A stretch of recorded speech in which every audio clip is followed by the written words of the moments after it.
Thank you for coming to our election forum this morning. First of all, please check your cell phones and make sure they're on silent or vibrate so you don't interrupt what we're doing here this morning. We're going to start, as you can see, with school board candidates. We will shoot for about a half an hour for each forum. Second, we will have the city commission candidates. Then we'll have a few minutes for one of the county commission candidates to introduce themselves. And then we'll close with a half an hour forum in the other county commission race. We will begin with opening statements from the two candidates in each of the forums as we move along today. Then we will welcome questions from the audience, and we will allow the candidates to voluntarily decide who wants to go first with the question asked. You can ask the question specifically to a candidate, or you can ask it in general. With that, for the school board forum, we will begin with opening statement. Good morning, everyone. Shout out to, of course, the Greater Huron Development and the General Election Forum for organizing this opportunity. Also, thank you to everyone who's here this morning, taking the time out of your schedule to ask us questions.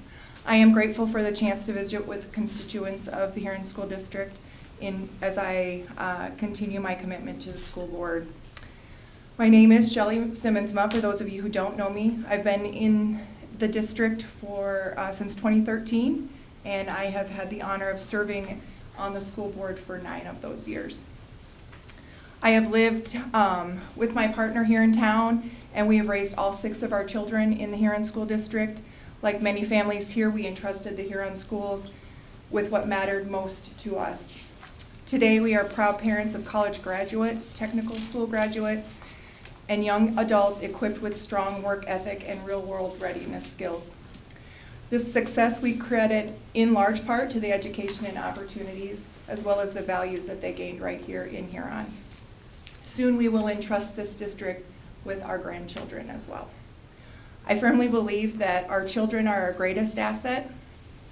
Investing in them early, intentionally, and consistently is among the most important responsibilities that we share as a community. Respect, pride, and excellence for all is not just our motto, it is our guiding principles. And I remain steadfast in my belief that politics have no place in education, certainly not public education, certainly not public education. Our focus must always be on the students. In every decision that we make, in the discussions that we have, are focused on them every time. During my time on the board, we have worked diligently to center student achievement and recognize that learning is no longer a one-size-fits-all. We have expanded opportunities to meet students where they are, ensuring safe, inclusive learning environments, and encourage growth and development for all learners. We have also prioritized those who make education possible every day. Our educators, staff, and personnel in the school buildings were one of the biggest reasons why I got on the school board. Since my tenure, we have increased compensation considerably and invested in professional development. I believe I believe that it strengthens our school district to have well-paid educators. Recognizing that strong schools are built by supported professionals. Through expanded CTE programs and partnerships with our communities and neighboring districts, we have continued to grow and develop these programs.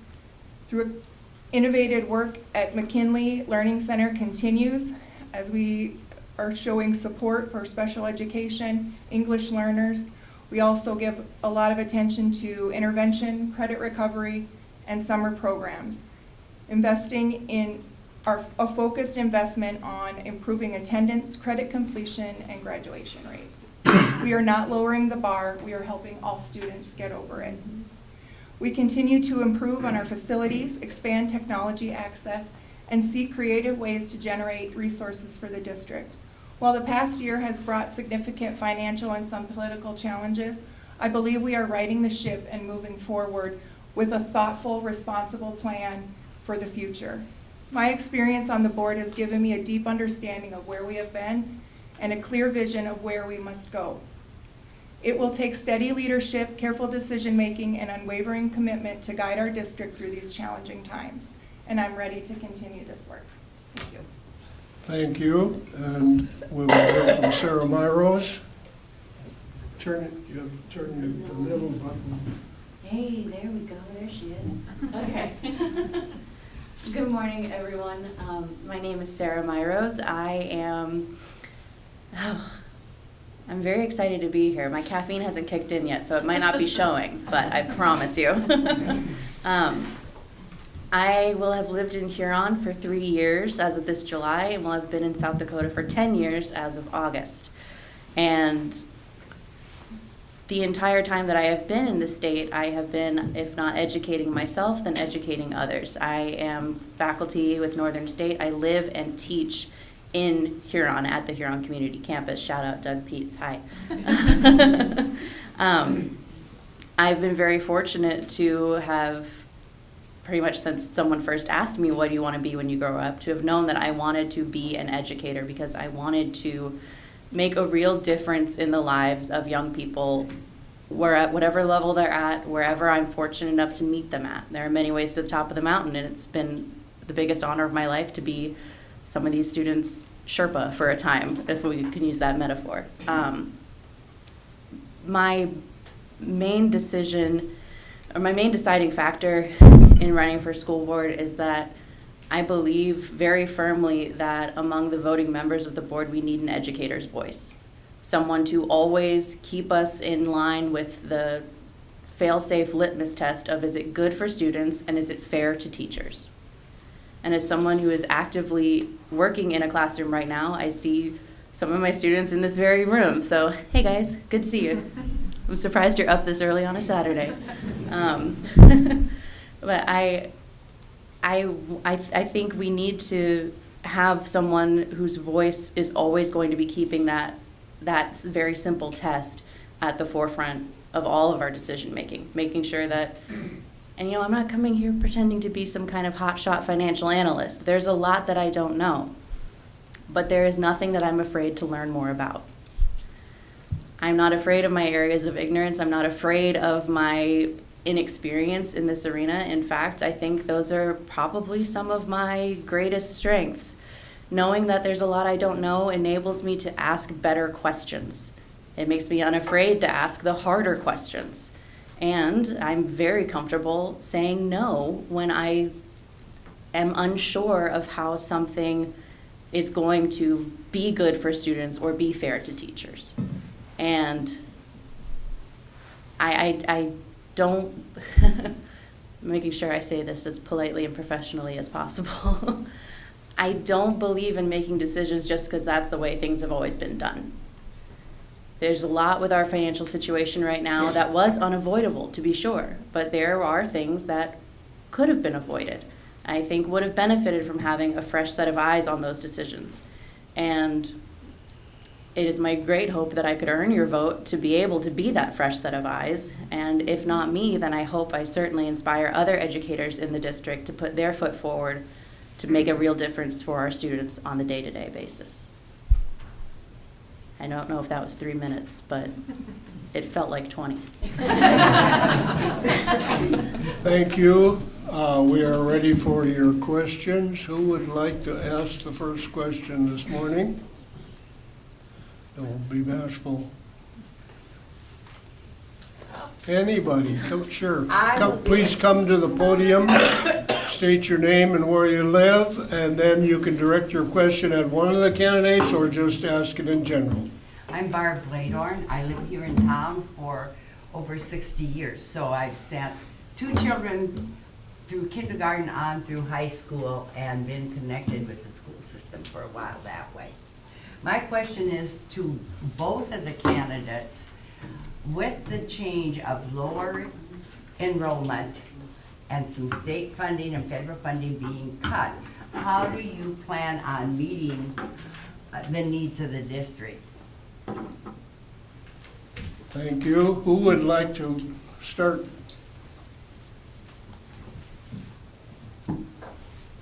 Oh. Go ahead. Thank you, Barb. That's an excellent question, and I'm really glad that you asked it.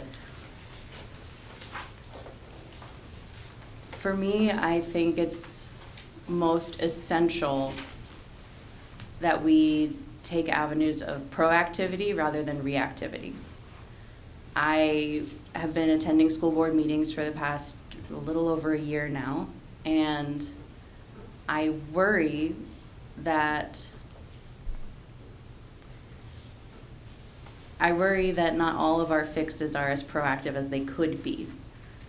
I think there are some bold moves that we have to make, and I just want to make sure that we are not merely reacting to things as they happen, but that we are thoughtfully responding and making a concrete plan. And again, I'm no financial hotshot. I don't know exactly what that plan would look like, but I'd be more than happy to help figure it out. I think that we need to have all of our financial decisions be in language that is clear and transparent and accessible to the public, and that it should also always be as closely connected to student outcomes as possible. You know, our goal here in the district is to educate young people so that they can become thoughtful, critically thinking, civically engaged citizens of our country. And at the end of the day, if we're doing something that doesn't align with that goal, what are we doing? I don't want to say that that's a product we're trying to produce, but that is our goal. And as amateurish as it might sound, my biggest plan is to always be the person who asks why. And in a lot of cases, be the person who is unafraid to say no. I don't say this to generate any sympathy for myself, but I've lived most of my adult life on a very limited income. I know how to do more with less. And I oftentimes, if I see an expense that's more than my monthly rent, I'm the first one to say, whoa, hold on. Do we really break this down for me? Do we really need to be spending this much on this? Is this really what it costs? Is this really what it's worth? And I think we need to have an itemized priority list. What are our highest priorities? What are each of those things cost? And as funds become available, we go down that list, see what matches up. Some of those items might never make it off that list. And that might be something we're going to have to, hard, but going to have to be okay with. It might be funds become available and we only get to do the 5th or 6th item down on that list. But at least we are still responsibly doing something. Thank you, Sarah. I'm going to declare time and we'll let Shelley respond.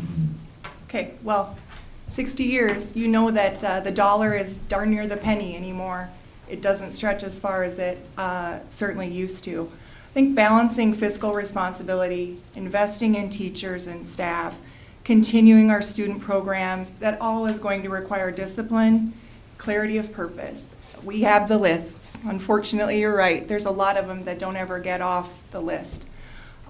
School districts operate under strict legal, regulatory, and funding constraints. They all do, even private schools.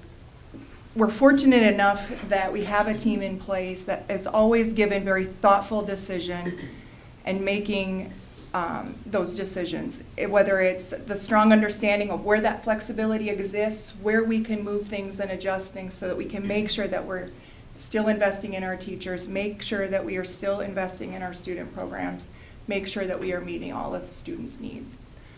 For me, fiscal responsibility is not just about cutting costs. I've been favorable of spending the dollars that the district has when it makes sense. When someone comes to us with a need, and if we can meet that need, we absolutely try to do so.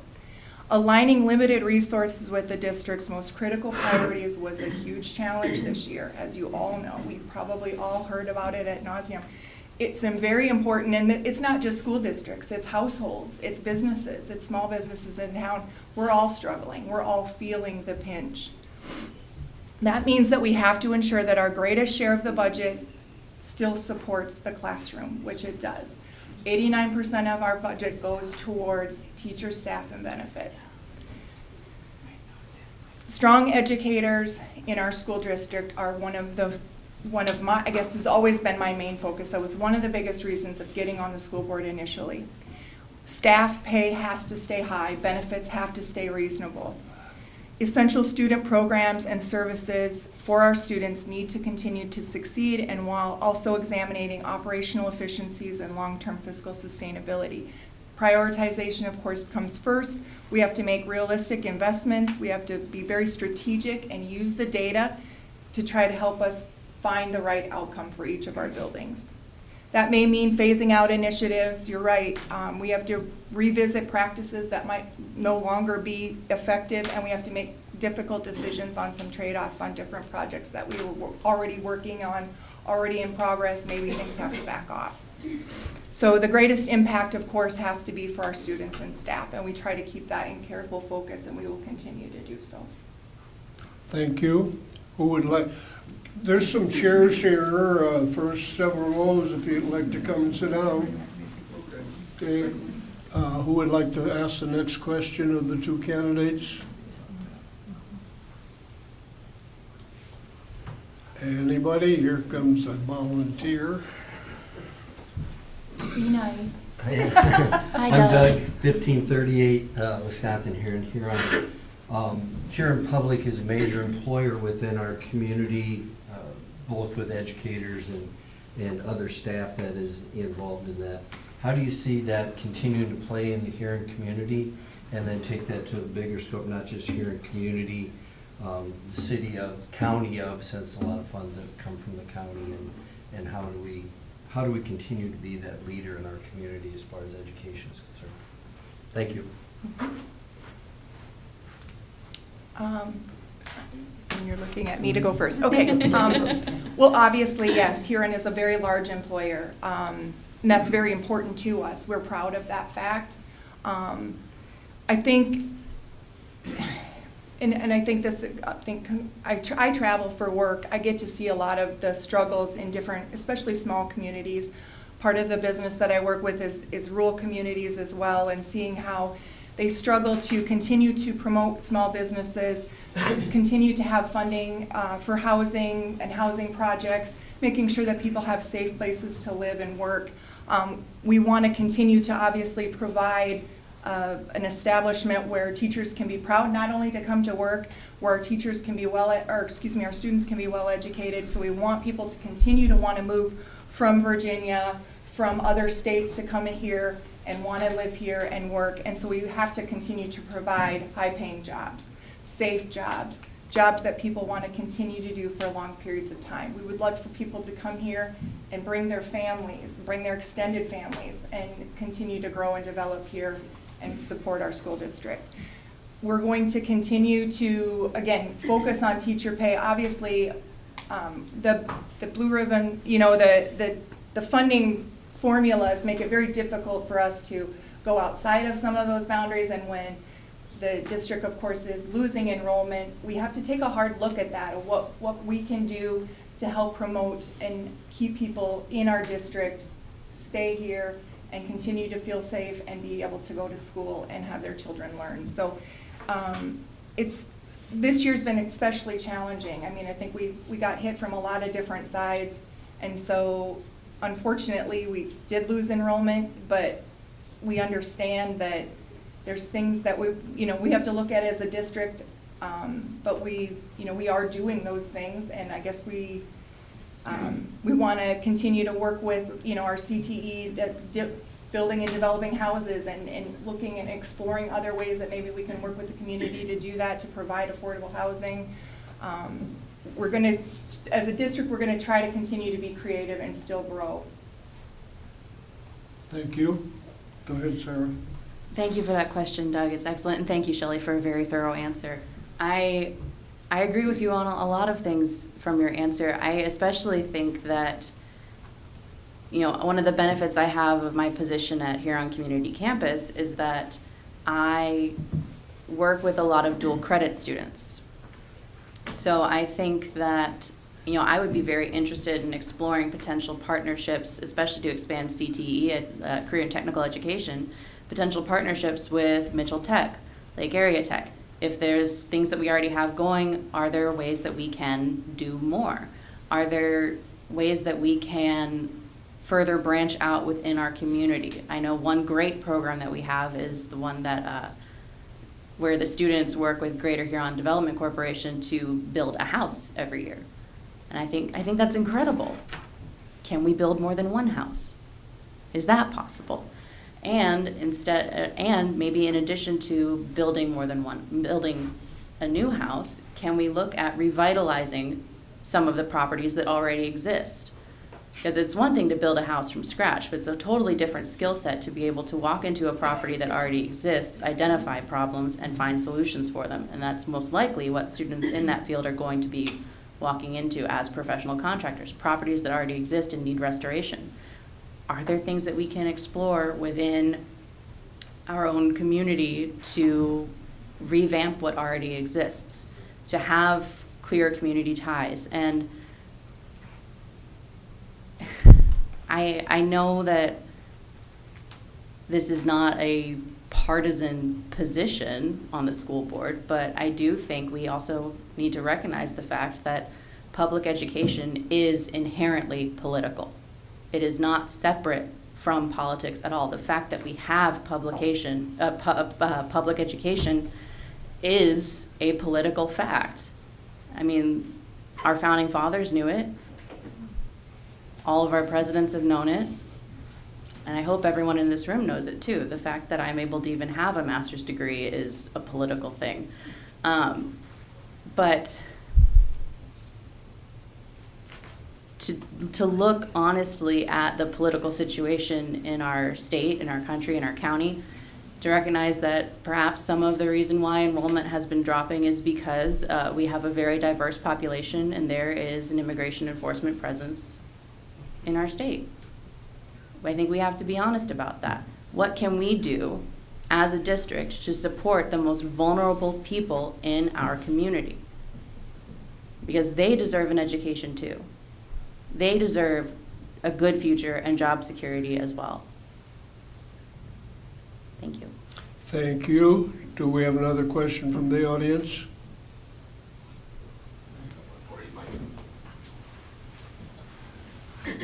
Good old reliable Ben usually has a question. I always got a few left. So, one of the things that Lana and Kevin dealt with a lot in Peer this year was student discipline. Searchlight had an article out recently that one of the largest reasons that we're seeing an increase in homeschooling is avoidance of school discipline. What are your thoughts as far as what we can do within our district to encourage healthy discipline without driving students away? Thank you, Ben. Who would like to start?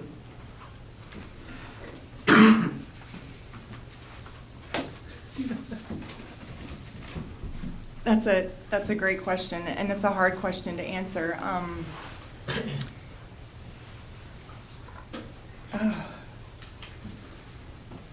One of you're right. I mean, student needs are also becoming more complex. The district has faced a lot of, beyond academics, beyond meeting their needs, mental health. We're addressing mental health. Our teachers have a lot of responsibility in each one of those rooms to try to make sure that not only they're teaching, but they have so many other responsibilities. They're mothering, they're counselors, they're, and a lot of these mental health and behaviors are pretty complex to deal with. And we try to work very closely with families. Certainly there are responsibilities that as a building we provide safe environments for them. I don't want kids to be homeschooled. I believe in public education. I always have. I wanted my kids to be in public school. I feel like they miss out on a lot of the important aspects of not only growing up but learning social mechanics and behaving in environments and communities where you have to interact with people. And a lot of that is removed, and again, probably for their benefit to learn, but I think you have to learn through those behaviors as well. And so I would welcome, we certainly are, as a school district, we're taking a closer look at the different things that we can do, what's feasible, what's legally, where the legal lines are as far as crossing too far, taking things away from community services and social services, but still meeting the children's needs, and not losing more kids to homeschooling because of the situations that they're maybe faced with in the buildings. So unfortunately, I don't have a good answer for that, and I don't know that we've, as a district, maybe that we're trying a lot of new things, but I don't know that it sure doesn't seem like the behaviors are getting better faster, or we're making a dent in it, that's for sure. And so those are certainly statistics and numbers and data that we need to review very closely this year. Thank you. Sarah? It is a very good question, and I wish that I could give you a very, very good answer.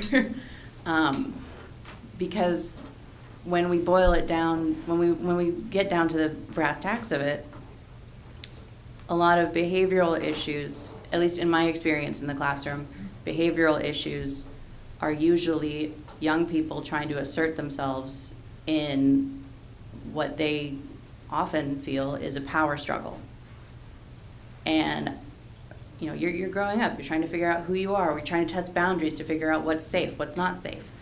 And I think that the hardest part of that is that sometimes when it comes to school discipline or classroom discipline, there's sort of a butting of heads between not just the student and the teacher in the power struggle, but sometimes between the student and the parent at home, or the parent and the teacher in the parent-teacher conferences. So I think something that I would very much like to look at is what can we do to strengthen trust between parents and teachers, so that when a teacher is trying to hold a student accountable in the classroom, we also have tools and skill sets available for parents to develop to be able to also equally hold their kids accountable at home. Because how they act in public is what they see as okay in private. And I think that would be one of the major avenues I would like to explore, is what can we do to help parents feel like they have the tools and the skills that they need to walk more in step with teachers, and that teachers can also walk more in step with parents.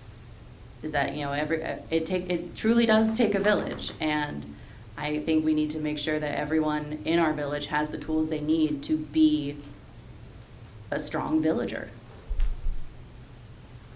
So I wish I had a better answer for you than that, but it's a really great question. Thank you. I'm going to declare time for questions, and we will move to closing statements of 2 minutes apiece, and we will begin with Sarah Myros. Sarah? I just want to thank you all again for coming out this morning. I know that it's pretty early on a Saturday to be doing much of anything other than watching cartoons and drinking coffee. But I just want to say that when I am approaching this campaign, approaching this election, I don't see it as me versus Shelley. I see we are as two people on the same team fighting for the same things. And ultimately, whichever one of us earns your vote, I believe the school board will be in good hands either way. If you want someone who has more experience than I do, I'm not going to blame you for that. Just like I know Shelley wouldn't blame you for wanting a fresh set of eyes on the board either. But whichever way this goes, I firmly believe that you will have strong, smart, capable woman in that seat to steer our community and right the ship and bring good things to our district. I think that we, being the most diverse school district in the state, we are the ones who should be leading by example, setting the standards, making the public money work for the public, including the children of the public. And I think that whichever way this goes, I hope that this is just point A on a very long path of public service for me. So, don't, I'm not fragile. I'll be okay. But I do sincerely hope that today has helped you be able to make an informed decision when you step up to fill out your ballot, and that you vote with your conscience, you vote with your gut, and you vote with the information that you've heard today. And that if anyone wants to have more in-depth conversations, my office is in the Fine Arts Center. I'm right next door to Doug. If you know where he is, you know where I am. My door is almost always open. So I'm always happy to have continuing conversations, and I promise that this is not the last time you'll ever see me. So. Thank you. Shelley? 100%. Before closing, because I've been on the board, I wanted to take this time real quickly to extend my deepest gratitude to the community of Huron. This has been a remarkable community to be a part of. You guys have always 100% supported the school district. It's a pleasure to see that and hear that, because when I go other places, we don't necessarily see and hear that. So we are very blessed in this community. And I've had the privilege to serve with some wonderful board members. So whatever happens in this case, I'm very thankful to have had this opportunity to work with the staff, the teachers, and the administration of the Huron School District. I could not be prouder of the work that you guys do day in and day out. To the support staff who always show up every single day, doing all the work behind the scenes, often unseen, unthanked. You keep our schools and our buildings going, and I absolutely adore you. To the families and the parents of this school district, thank you for trusting me to have served your children the last 9 years. And that trust is not something I take lightly. For those of us who serve on school boards, who have done this either in the past or are currently doing so, you share something fundamentally in common with me. You have a genuine desire to serve and help others. While work includes budgets and contracts, policies and difficult decisions, it also has a profound, simple factor to the equation, which is the greater good of our greatest asset. I am seeking re-election not only just because of my experience, but because I truly am honored to serve this district and the students, and I will continue to work diligently if I move forward. I believe in accountability and high expectations, and I am glad that this community expects the same thing. We are committed to these values. When we commit to these values early in a child's education, students begin to envision themselves not just as learners, but as Huron High School graduates. My favorite day of the year is graduation, when those students walk across that stage and we get to hand them their diplomas. There is an immense joy in my heart, as I know that we have done everything we could to support their journey. And if I would respectfully ask for your trust again, to vote for me on June 2nd, but with Sarah 100%, you're going to get a good candidate one way or another. So thank you very much for your time today. Thank you. Let's show our appreciation to the two candidates.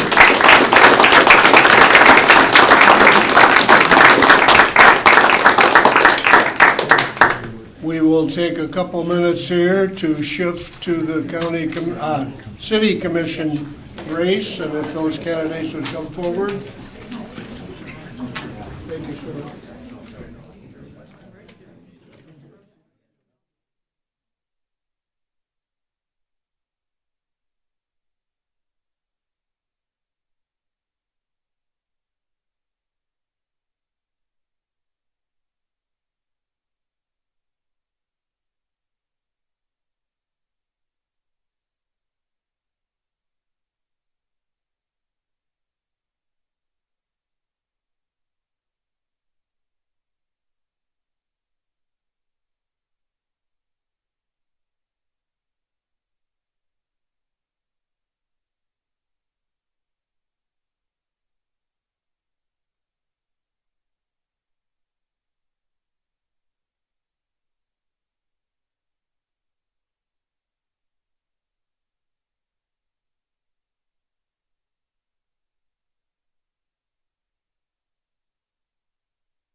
I recognize that the visiting is always enjoyable, but we have a couple more forums to get through here this morning. And I know some of the people that expressed to me they want to get to the Little League opening at 11 o'clock this morning, so we want to make that happen. We're happy to have two candidates for the City Commission with us this morning, Josh Carr on my right and Drew Weinreich on my left. And we will again use the same format, 3 minutes for opening statement. Then we'll take your questions, and we'll have a closing statement from the candidates. So with that, Drew, I would ask you to begin with your opening statement. Thank you. Good morning, everyone, and thank you to the Chamber and the Governmental Affairs Committee for hosting the forum today and everything they do to continue to support our businesses and our community. My name is Drew Weinreich, and I'm proud to have grown up right here in Huron, and I'm even more proud to be sitting here in front of you today as a candidate for the City Commission. And I'm asking for the opportunity to serve our community once again. My involvement in Huron started at a young age, almost 25 years ago, and I've stayed actively involved in this community, which truly means a lot to me and my family. I have the opportunity to serve on the City Commission in 2021 through 2025, and during that time I served as the Public Works Commissioner, working with our street department, engineering, and library, and then later serving as our Public Safety Commissioner, working alongside our police, fire, code enforcement, and our building inspector. Those experiences have given me a strong understanding of what it takes to keep our city running every day and moving forward. I'm proud of the accomplishments that we've made, from downtown to new housing developments to infrastructure improvements.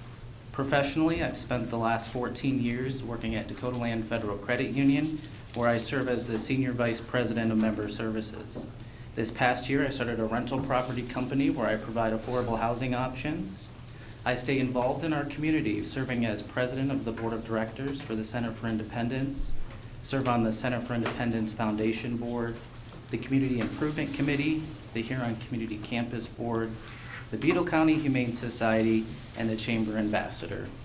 I've also been involved with the South Dakota State Fair for many years, and I have the great opportunity to serve as the Treasury and Superintendent to help them out every year. So through my experiences, I've learned that serving just isn't about making the decisions. It's about listening, being approachable, and doing what is right for our community. I'm running because I care deeply about this community and the future of it. I believe that we can work together and we can find practical solutions that make a real difference in the people that call Huron home. So thank you, and I would appreciate your support on June 2nd. Thank you, Drew, and we'll hear from Josh Carr. Josh? Thanks, Mike. As Drew stated, thank you to the Chamber and the Governmental Affairs for hosting this. I think this is a great venue just to get the candidates in front of the public, ask questions, and just kind of show what we're here for. Both Drew and I, I think have a heart to serve, and that's something that you're going to get from both of us. As we heard with the school board, there's two great candidates. Give you a little history on how I got to Huron. I am not a resident that grew up here, but my grandpa started the car clinic in 1959 over in Miller. He served the community there for over 22 years as the mayor, and so that's maybe where I got the itch of public service. In 1985, he decided to branch over to Huron. I'm sure it was a difficult decision, but at the time we had my dad there to continue the work in Miller. My grandpa brought the clinic over to Huron. So that allowed me the opportunity to come back in 2009.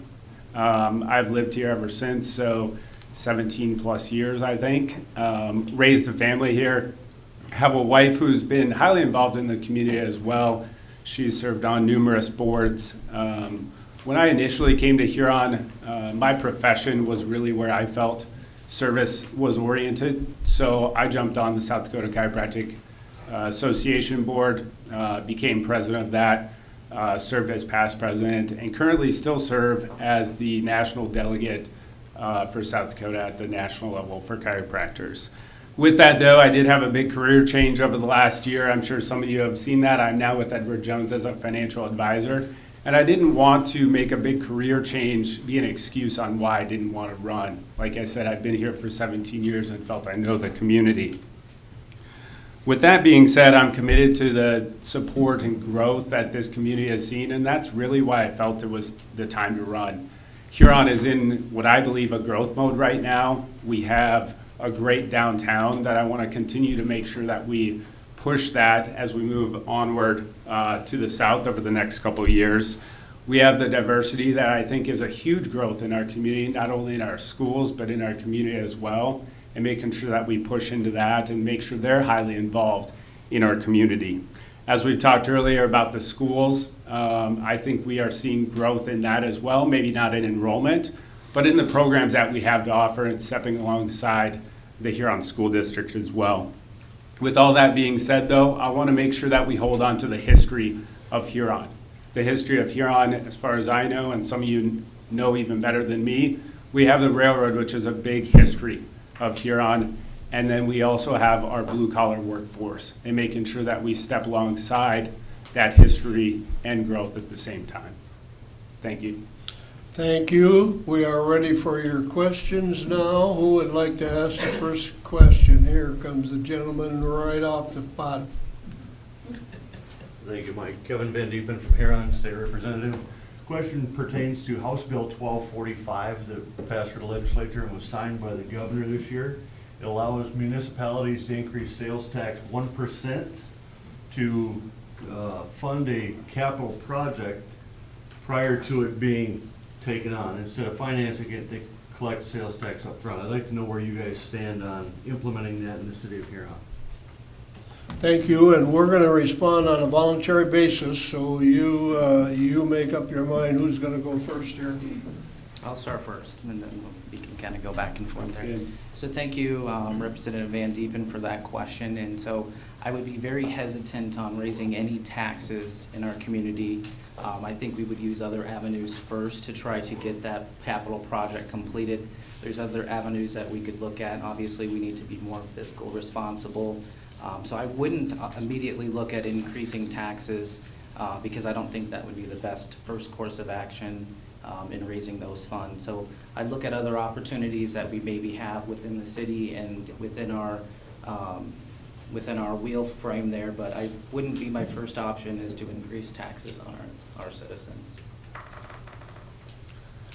So I take a similar type stance on not raising that, but I also like walking alongside the legislator, and obviously they may have felt a need for this. So it could be a tool in our back pocket that I wouldn't be afraid to pursue if we did have a capital project.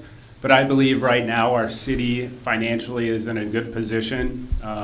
We were able to purchase a brand new ladder truck without much hesitation from the commission. So I believe right now we wouldn't need that. But again, it is a tool there, but I would not implement it as the first kind of stage in that capital project if we did have one.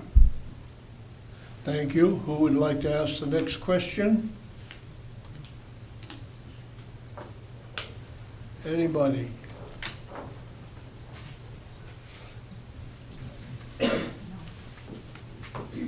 Bob Eichhoff, Huron. We're all proud of our city, and we want it to be the best that it can be. There's two things that bother me. Number one, when you're coming in on Highway 14 from the west, when you pass Huron Continental Commission and you get to the turnoff to the truck route, there's an area there of dead trees, high grass. There's a sign that has all of our medallions for the city, different service organizations. That seems to be in disrepair. I don't know if this is a city issue or a county issue, but is there something that we can do to contact the owner of that property and try to clean it up? Second issue, this has been discussed before. You drive around town, you see many, many cars on boulevards and in yards. I thought we had some kind of ordinance once upon a time, but I don't know what happened to it. It's not very sightly. Thank you. Thank you, Bob. Who would like to start? I'll take it since Drew took the first one. Bob, thanks for the question. And I do know that area that you're speaking about coming into town, I believe is being addressed with a small committee going. I've been approached as a Sertoma member, because we do have a sign there, as far as level of addressing that sign. So I do believe that area of town is being addressed coming in there, because we want all entrances and exits of our community to look good. And I believe right now you are 100% accurate that is probably the least sightly coming into town. But I do believe there is a plan with a lot of those signages to be updated. As far as the cars and some of the looks going around town, again, I would have to look at some of the ordinances and see what's in place with that. I do believe, and this is another reason that I've looked at running, is I do believe there are some ordinances and some codes that may have been lacking in enforcement. I think there might have been a lapse at some point in some of our city code enforcement, maybe employee structure, and do want to address some of those ordinances and make sure they're upheld. So thank you, Bob, for that question. And so that property is privately owned. I believe that the owner of the property allowed that sign to be put up many years ago. And it does need to be addressed. And so it's good that there is a committee that is looking into that. I agree that we should reach out to that property owner, and maybe they are in the process of cleaning up those dead trees. But I'm sure the city, if it's the city's responsibility, we would make sure that we would partner with whoever to make sure we get that updated and fixed. And I do know a good painter that might be able to paint that sign, so we can certainly look into that. And then pertaining to the vehicles on the boulevard, there isn't an ordinance in place now that prohibits people from parking on the boulevard. As you know, there's some driveways that are on the boulevard, but that is something we could look at. You know, you'll see trailers or large trucks on boulevards, and it doesn't look appealing, but that is something we could certainly look at in addressing that ordinance to make sure that the community believes that nothing should be parked on the boulevard. So, thank you. Thank you. Who would like to ask the next question? I would. Hi, fellas. It's me again. Sarah Myros. I live in a cute little apartment over behind Coborn's. My question for you, and this is coming from not just a school board candidate, but also a resident of Huron. In your perspective as a city commission candidate, what does a healthy relationship look like between the city and the school district, especially in light of the current financial situation brought about by some unfortunate overspending? Thank you. Thank you. I'll take the first crack at this one. So we have a great partnership with the city. You know, we don't usually share a lot of funds kind of back and forth. You know, we all kind of get some of those county or those tax funds and kind of split up separately.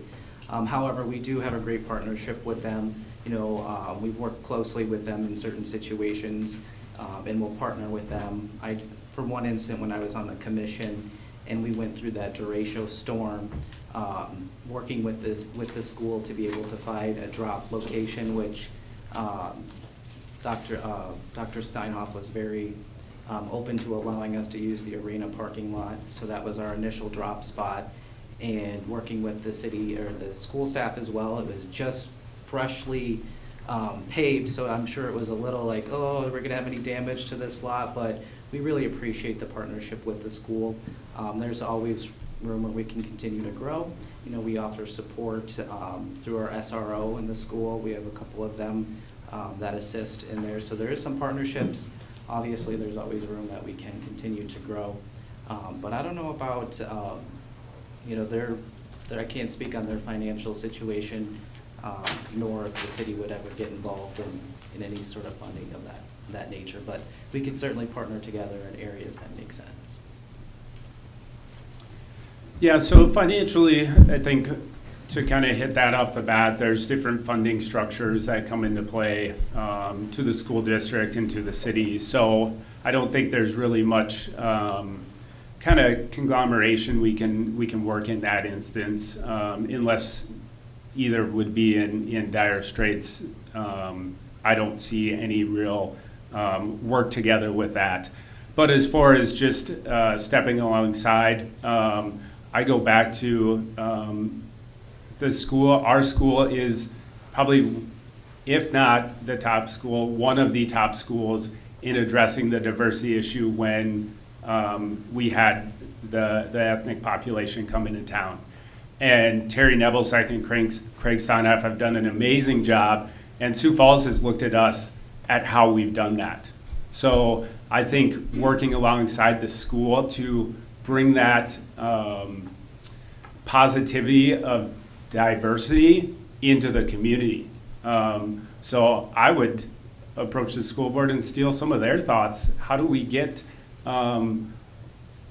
more involvement from our diverse population in the community? So I'd like to steal some of those thoughts and bring them to the city, but we'd be alongside in any way. Like Drew said, the SRO officer is there. HYLC is highly involved in the community, so I think there's already things in place, but yeah. Thank you. Do we have another question? Come on up. Come on. Yes, we're gonna give you precedence over Ben. He brings the hard questions, so we'll take this one. Good morning, Danielle Small, 711 Utah Southeast. And I have been a city employee for 11 years. And right now there's discussion amongst the commission on a planner or a city manager. I try to follow it. I'm just wondering what your thoughts are on that. And going in, I'm assuming that the conversation would still be going, and I want to know a yes or a no. What do you think? Thank you. That's a Thank you. great question. My turn, Drew? I think so, Josh. Yeah, so, great question. I've sat in on the city commission work plan on this. And there's a lot of distinctions that are in place with it. You know, you said a city planner, a city administrator, a city manager. We kind of throw those three terms out there. And those are three distinct positions that would come to the city. So you have to determine, number one, what is the city looking at, okay? If we have one of those, they're gonna have a lot more power than another. So I think that's the distinction that the city commission needs to be involved with first, okay? But I am right now opposed to any type of those positions. Number one, I'd like to see the metrics that we're willing and wanting to change. You know, I don't think right now, and talking to most of the city commission, there is this big issue that is looming over our head that we need to travel down this road. Spearfish right now, I believe, has just lost their city administrator, and they're looking to see if they need to replace that. So again, I go back to the metrics on what are we trying to change and what can we objectively see that would be affected by that. And the other opposition to me is because of some discussion on a consultant. That costs money. You know, we're probably talking upwards of $100,000. And I don't think the city needs to spend that financially right now to determine if we need that position. That's not even to hire that position. That's to determine if we need. So right now, I'm opposed to it. Thank you, Danielle, for the question. And similar to what Mr. Carr said, you know, I followed along with the discussions of what the current commission has been meeting and discussing about. And I would agree, I'm not at this time in favor of creating that position. We have a certain form of government, which is the commission form of government versus a council or alderman. And so our form of commission, each commissioner has different departments that they manage and oversee. And so bringing in an administrator, and would that take away from the current form of government? And if the community is in support of changing the form of city government, it would take a vote, and it would take a petition signed by a certain amount of residents to be able to change the form of government. Is there ways that we can better align our city now? Yes, I think we can. I think we can, and it needs to start from the top down. And so I think if the commissioners are, and I've brought this up many times, we need commissioner reports every week, and we want to know what is going on in your departments, and so we're all included in on that. And so at this time, I'm not in favor of doing that. I'm not opposed to evaluating that further and looking for it. And I'm not, and the same thing, I'm in agreement with Josh that the cost to hire a consultant at this time to look at that doesn't seem like it'd be the right thing to do. Thank you. We would have time for one more question. I'll ask it. They're all gonna yield to Ben, because he's bigger than most of us. Bigger than most people on the planet, what are you talking about? Ben Chase from Huron. Question for you is regarding a topic that is incredibly divisive in this state and in a lot of rural states right now. What are your thoughts on the city of Huron sponsoring, getting tax breaks, whatnot, for a future data center? Drew, I believe it's your turn to go first. Thank you so much. And you're exactly right. All over the news, all over the country, it's these big data centers, and there's a lot of money getting thrown around. And as well as the money sounds great, and the investment, but what comes out after? I don't think we quite know the answer of the impact that those centers will bring, and so I would be opposed to it.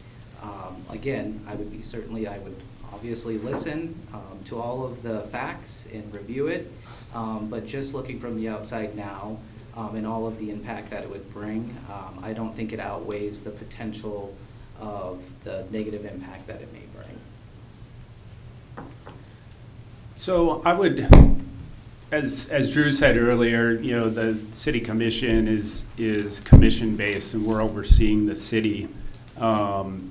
Obviously, we do have input on certain tax incentives and tax breaks that come in, and working alongside Greater Huron, if they would see that would be of benefit and possible opportunity for business and to grow our city with new jobs and whatever else may come along with it, I would definitely be willing to work through that. If Greater Huron thought that was a potential. Looking at the downside risk is obviously something you have to look at as well, but if it would benefit our community and those benefits outweigh it, there is opportunity for new businesses to come into place, even with data centers. Thank you. I'm going to declare time, and we will move to closing statements from our two candidates. And Josh, we'll begin with you. 2 minutes. Sounds good. Thanks, Mike. So, as I stated, I feel that the growth in the community is one of our biggest assets right now. We have a lot of good commissioners on the board, on the commission, that are moving Huron in a direction that I want to be a part of. Again, we are a commission-based government, and we can only do so much, but I believe the commissioners can be the biggest cheerleaders of Huron and continue to push Huron in the direction it needs to go. We can work alongside the railroad, we can work alongside the school district, and the other thing I failed to mention is working alongside the South Dakota State Fair and looking at what that opportunities that brings to town. And I'm tired of Huron being that second-class community for a number of years now. We have the number 4 on our license plate for a reason, and I'd like to get back there. Thank you. Drew? All right, well, thank you everybody who took time out of their day to be here today and to be involved in our community. Huron is a great place to live, work, and raise a family, and I'm proud that I get to call it home. Like many of you, I'm invested in what our community is, our future is in our community, not just today, but for the long term. Through my experiences, both professionally and through my involvement in our community, I've developed a strong understanding of where Huron is and where we are going and how we can grow. We are doing a lot of things right, but we also know that there's more that we can do. The decisions that we make now will have a lasting impact on our community, and that's why it's important to have leadership that is thoughtful, experienced, and have a focus on our long-term success. I've had the opportunity to serve before, and I understand the responsibilities that come with this role. I believe in listening, working together, and making decisions that reflect the best for our entire community. I'm running because I care about Huron, and I want to continue that we move our community in the right direction. I'd appreciate your support on June 2nd, and again, thank you everybody for coming today. Let's show our appreciation to the candidates.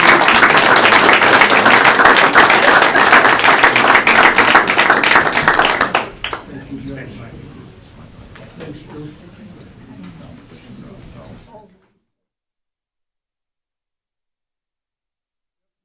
To come up, we had an unusual situation here. Up until a couple weeks ago, we thought we would have an election contest for the District 3 County Commissioners. Since that time, the sitting commissioner, the existing commissioner, has resigned. Since his name will still be on the ballot, we thought we would give Mr. McGurr 3-4 minutes to tell us about himself and why he's interested in being a commissioner. And after that, we will move to the panel for the District 1 Commissioner. Jeff? Thank you very much. Good morning, everybody. Thank you to the Governmental Affairs Committee for holding this event, and happy to be here today. Happy to see my wife and my daughter, one daughter here today, supporting me. First, I'll say that it's my understanding that my opponent has resigned from his position on the commission as of May 1st. He is, however, still on the ballot because the absentee voting has already started. We're both running on the Republican Party side, and there's no independent or Democrat running for this election, and it will be decided on June 2nd. If I win, I hope to be appointed to the remaining term of my opponent until the end of the year, and then at that time I would start my 4-year term. If I lose, I'll leave that up to Denny Drake and the commission to decide what to do at that time. So, makes for kind of an awkward situation, but we're going to make the best of it and continue on with our campaign and hope for the best. My name is Jeff McGurr again. I'm seeking election to Beetle County Commission District 3, which is a big part of Southwest Huron, but not all of Southwest Huron. It's one of the, it's the only seat that doesn't have a rural area. It's all strictly in the city of Huron. I was born and raised in Beetle County, the community of Wessington, and have strong ties to this county. My great-grandfather farmed in Beetle and Han County. My father farmed, my grandpa farmed in Beetle and Han County. My parents owned the Wessington and Wolsey newspaper. We have strong ties to Huron. I currently have a daughter and her family that live in Huron. I have a nephew and his family that live in north of Huron, and a brother and his wife that reside here, not to mention my wife and I. This gives me a lot of reasons to choose to run for this position and try and keep Beetle County the wonderful place that it is. I've been married to my wife Shelley for 46 years. She partners in our business, Signature Plus, which we started and currently operate and have for almost 30 years. We have 2 daughters with families that we're very proud of, and we're very family oriented. My daughter Christy is here today, and my other daughter Kayla, her son has a soccer tournament today, so it switches back and forth, but my daughter Christy is now the favorite daughter. Thank you, Christy. I've held positions on the James Valley Shrine Board, serving as treasurer and also as president of that organization. I'm a past Huron Chamber and Visitors Bureau board member and past president. Hi, Peggy. Peggy was CEO at the time, so enjoyed working with Peggy very much. Could use that relationship to better the county, I think, and state fair relationship. I'm here in Masonic Lodge member. I'm a James Valley Shrine member. I currently serve as chairman of the Mid-Dakota Rural Water System, where Huron currently gets most of its water. I'm a 15-year board member appointed by the mayor and the city commission every 3 years. I've went through five terms on that, and I sat on all the Mid-Dakota committees, including the labor, the budget, and the policy committee. I currently sit on the South Dakota Rural Water Board and serve as treasurer. I also serve as on the advisory and executive board of that entity, and there's more than 30 board members on that board representing the whole state.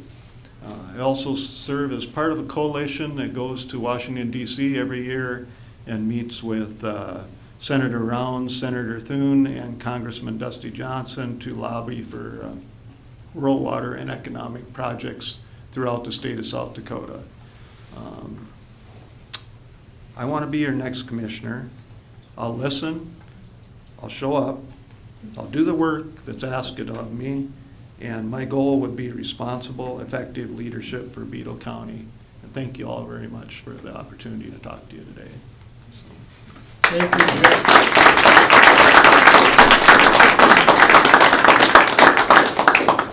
Thanks for your interest in serving Beetle County. Now we would invite the two candidates for District 1 County Commission, Justin Lundquist and Thomas Moding, to come on forward.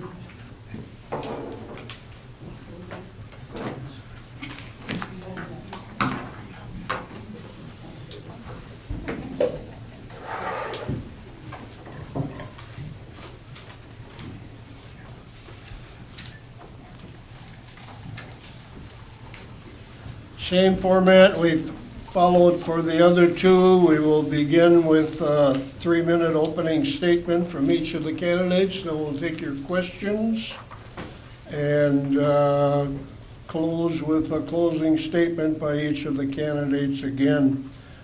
So let me just get started here. Justin, let's begin with you for an opening statement. Appreciate it, thank you.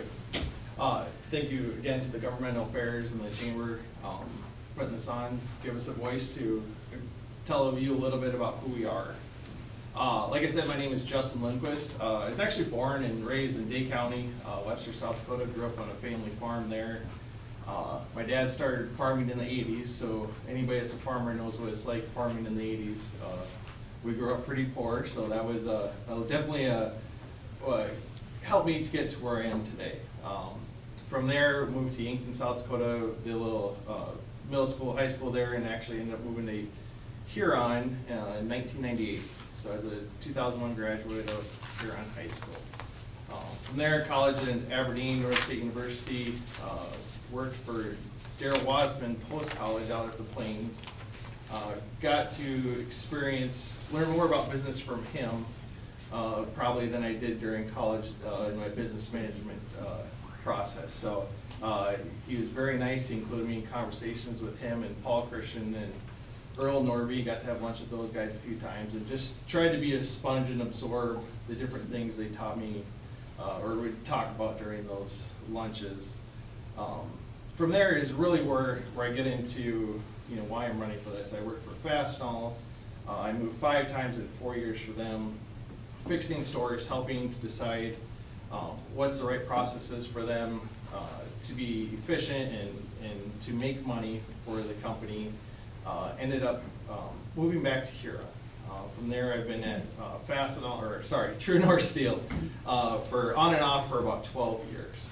I've done everything from rivet pipe down there to run our sales team to now I'm a territory sales manager.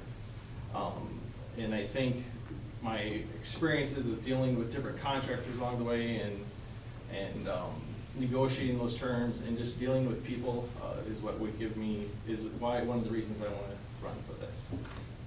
Thank you, Justin. Thomas Moding. Okay. I've been a lifelong resident of Beagle County. Was emergency manager for the county for 15 and a half years. We had some major Homeland Security money come through the county starting in 2002. I think at last tally, there was about close to $5 million came through my office This was allocated out to first responders, law enforcement, fire, ambulance. We built a CERT team, community emergency response team, built a dive team. Seemed like when I got started, then the disasters started happening. There was the ice storm, the flood, Tornado Tuesday. It was pretty quiet up until 2020, when the commission called me back to help out with COVID, which was a pretty big operation.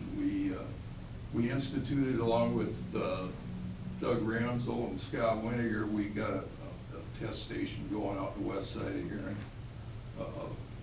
We were kind of the model for the state, but then the state decided they didn't want to recognize us too good, so we got things going. So I think maybe my experience, every year I had to develop a budget for my office. I think that would help me in becoming a commissioner, knowing how to do that. Like I said, I handled almost $5 million. I didn't get to keep it all, so.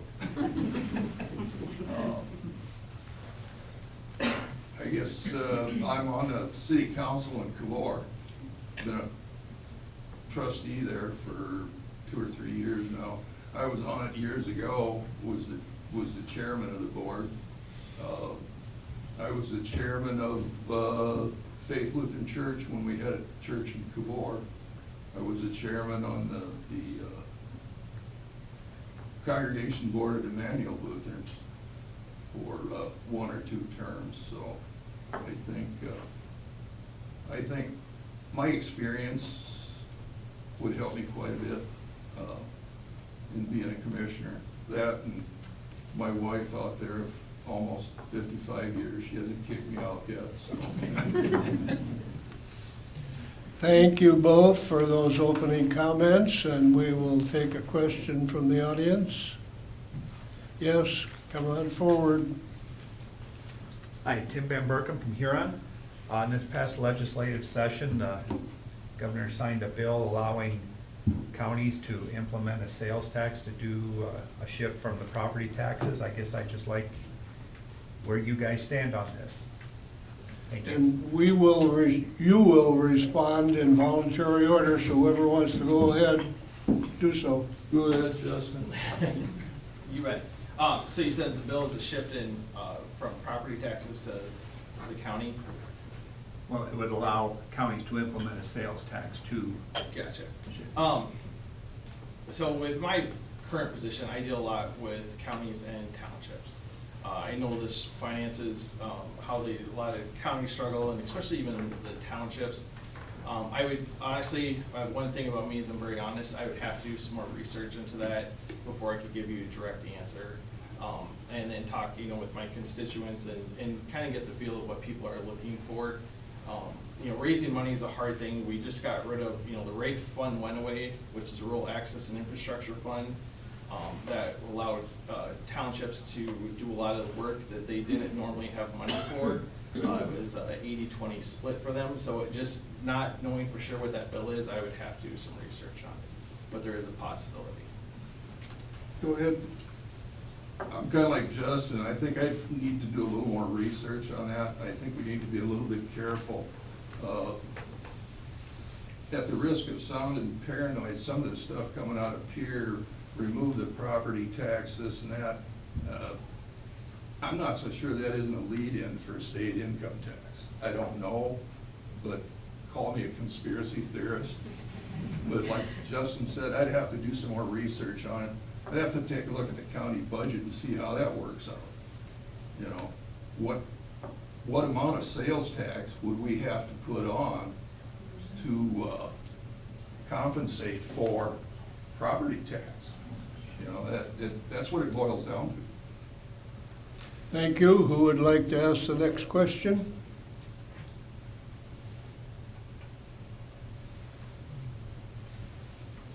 Yes, sir. Rich Bright from Huron. So I'm currently city commissioner, so often in these, I like to ask the question, I think we've been very fortunate in Beetle County having a good relationship between the county and the city. So I would put that question to you guys as you come in. What are ways that you think that the two operations, because I think historically, if you go back many years, there maybe was a time when that wasn't the case, where the county and the city didn't get along great. So just a question for both of you, if you were in that seat, how you would work alongside so that it's not competitive, but instead the county and the city are able to work together. When I was emergency manager, for a while, my office was down the hall, just down from dispatch. And we got along fine. The chief of police, Vince Jules, water and sewer, I mean, there was camaraderie there, and we got along good, and we got some things done. So that would be one of my objectives, would be to get along that good. Tornado Tuesday, I just about lived in dispatch, All I had to do was go up and go, and they knew who it was. So, yeah, that'd be an objective of mine. Go ahead, Justin. Rich, I agree with you. Thank you for the question. I'm in the sales world and I fight with production all the time, and it's not always that sales and production needs to fight together, which I, would assume is kind of what you're doing with the city and county. It's finding a way to work together, what makes sense for both of us. What can we do to help each other? And that's one of the things I've learned is, we may not all be on the same page, but maybe there's a project that we have the same outcome. What can we do together to make that outcome successful? So I would definitely be willing to work. Another question from the audience?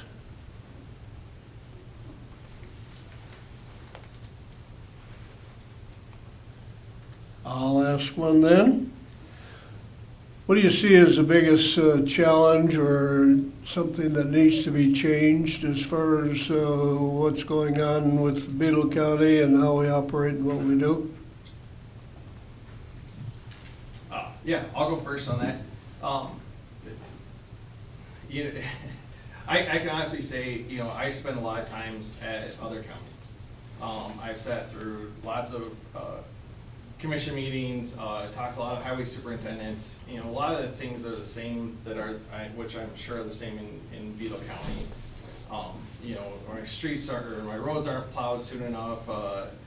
Whatever the thing is, they're grading. I can tell you that by talking with other highway superintendents, that is a thing everywhere, at every county. It doesn't matter where you live.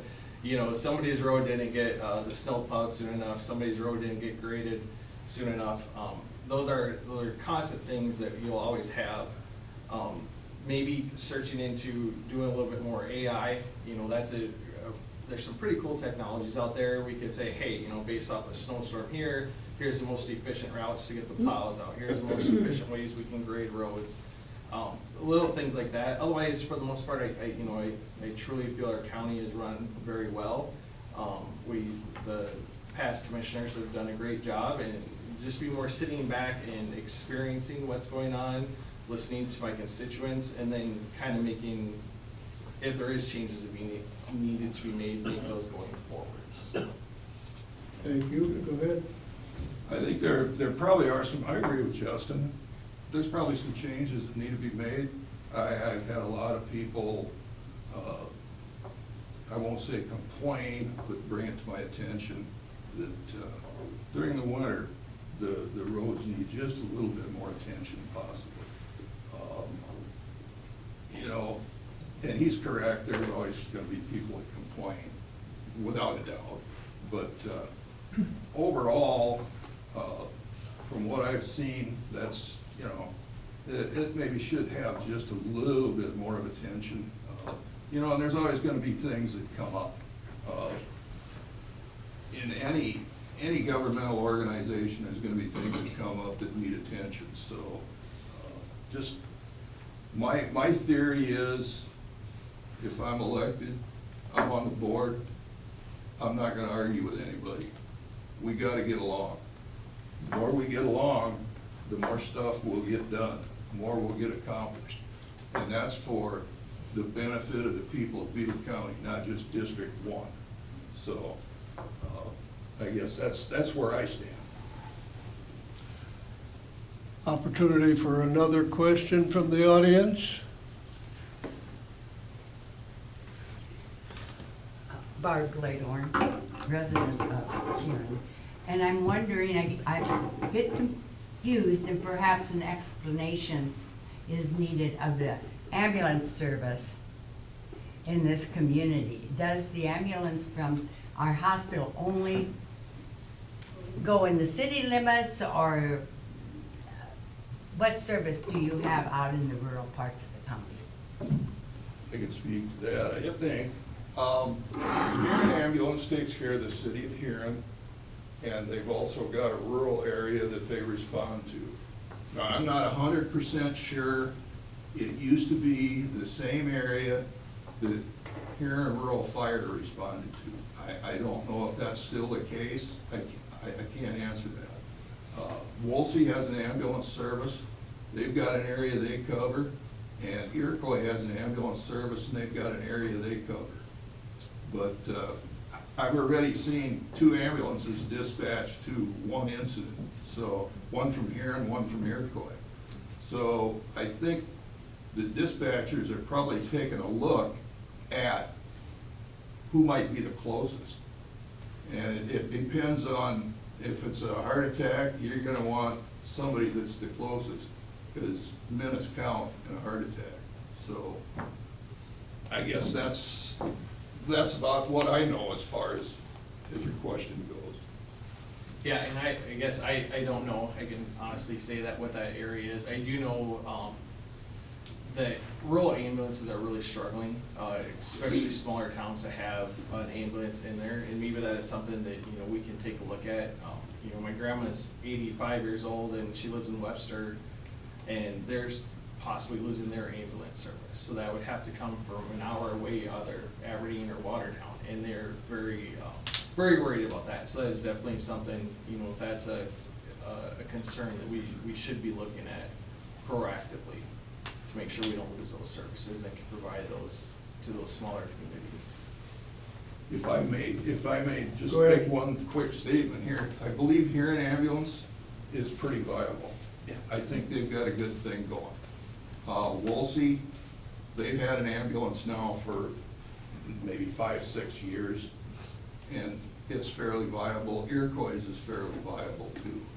But yeah, Justin's absolutely right. There's ambulance services throughout the state that are in trouble, period.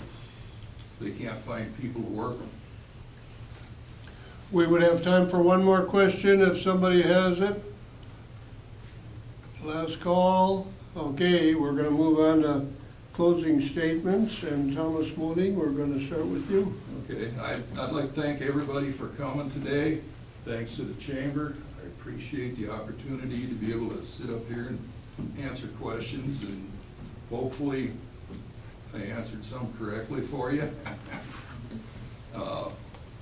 I first met Justin out in the hall this morning, and we both decided that, hey, whatever happens, we're gonna get along.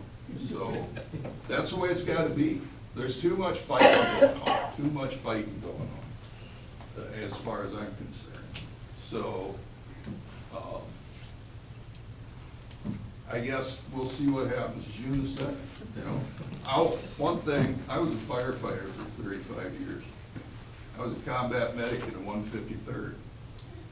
I spent 10 weeks in Fort Sam, Houston, and I could do most of the stuff that a nurse could do, but I decided I didn't want to do that.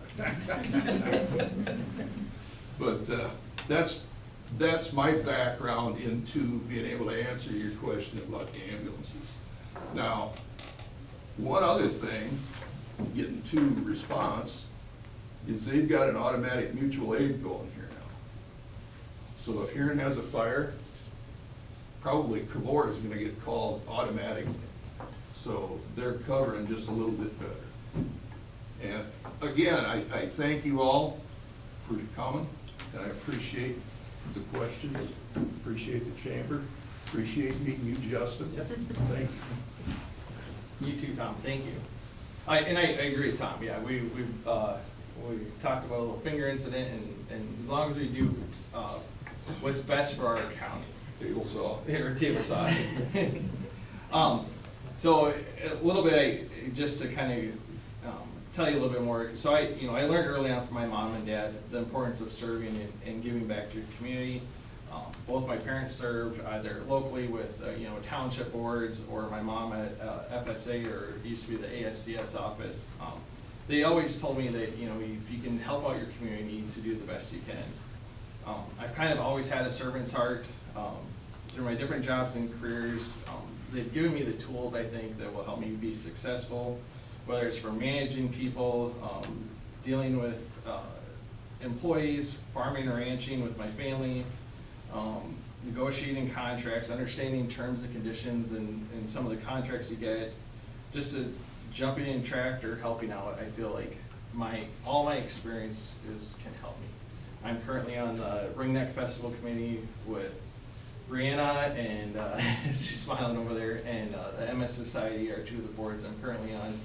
I am a father, I'm a believer, and I want to do what's best for Vito County, so appreciate your time. Let's show our appreciation to these people.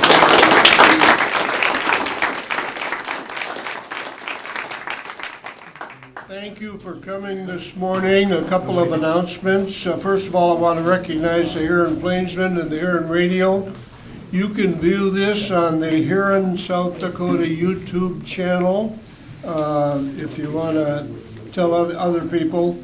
Secondly, the Chamber Mixer next Tuesday will be at the Huron School District Foundation, which is in the hallway between the arena and the Huron Event Center. And lastly, the Chamber and others are planning a Dusting Off Dakota celebration on July 3rd, and look for further information. Thanks for coming. Have a great day.